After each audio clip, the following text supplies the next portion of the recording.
Welcome to steno dictation. अगर आप हमारे चैनल पर नए हैं तो हमारे चैनल को सब्सक्राइब करें और बेल आइकन ज़रूर दबाएं। डिक्टेशन 5 सेकंड बाद शुरू होगा।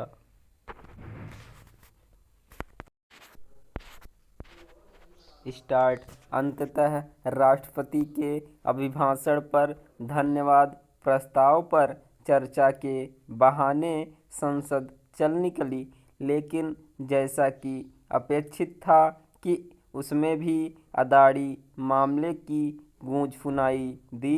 राहुल गांधी ने इस मामले को जोर-शोर से सदन में उठाया और प्रधानमंत्री नरेंद्र मोदी पर निशाना साधा।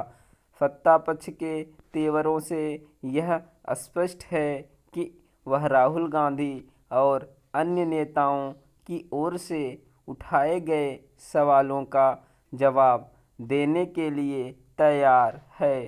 कहना कठिन है कि इस जवाब से अदाड़ी समूह को लेकर उभरा विवाद शांत होगा या नहीं, लेकिन यह ठीक नहीं कि इस विवाद के बहाने उद्योगपतियों को खलनायक साबित करने की कोशिश की जा रही है। यह शुभ संकेत नहीं।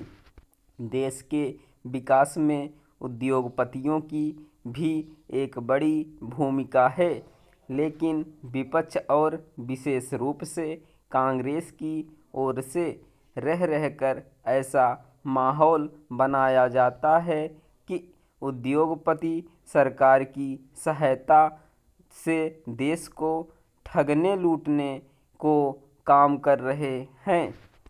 यह इसलिए ठीक नहीं क्योंकि इससे उद्योगपतियों के साथ उद्यमशीलता के विरुद्ध भी वातावरण बनता है।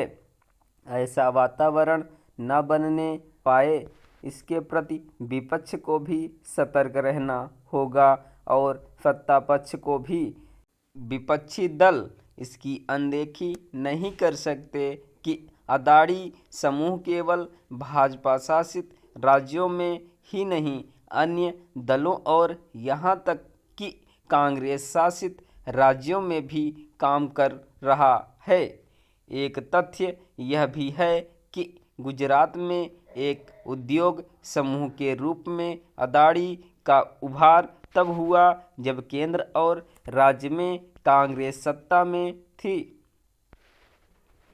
अदाड़ी मामले का पटाक्षेप चाहे जिस रूप में हो, इसे एक बड़े विवाद के रूप में उभरने से रोका जा सकता था यदि नियामक संस्थाओं की ओर से समय रहते, यानी हिंडनबर्ग की रिपोर्ट सामने आते ही सारी चीज़ें स्पष्ट कर दी जाती।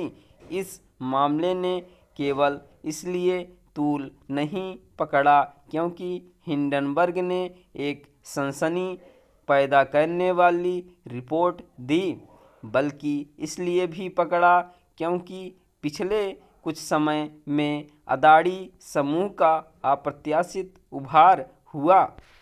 इसके अतिरिक्त कोविड की मंदी के बावजूद अदाड़ी समूह की कंपनियों के शेयरों में आश्चर्यजनक ढंग से तेजी आई। अदाड़ी समूह पर एक आरोप यह भी है कि उसने पारदर्शिता की अनदेखी कर अधिकतम सीमा तक शेयर अपने पास रखे और अपने शेयरों का अधिक मूल्यांकन किया।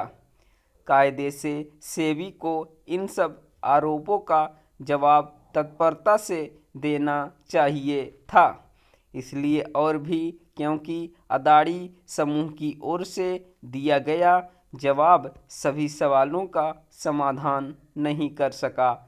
स्पष्ट है कि यदि सेबी अपनी जिम्मेदारी का निर्वाह समय रहते सही तरीके से करता तो जो विवाद खड़ा हुआ उससे बचा जा सकता था। कम से कम अब तो सेबी और अन्य नियामक संस्थाओं को चेतना ही चाहिए क्योंकि जो कुछ हो रहा है उसमें उनकी सुस्ती का भी हाथ है। स्टॉप।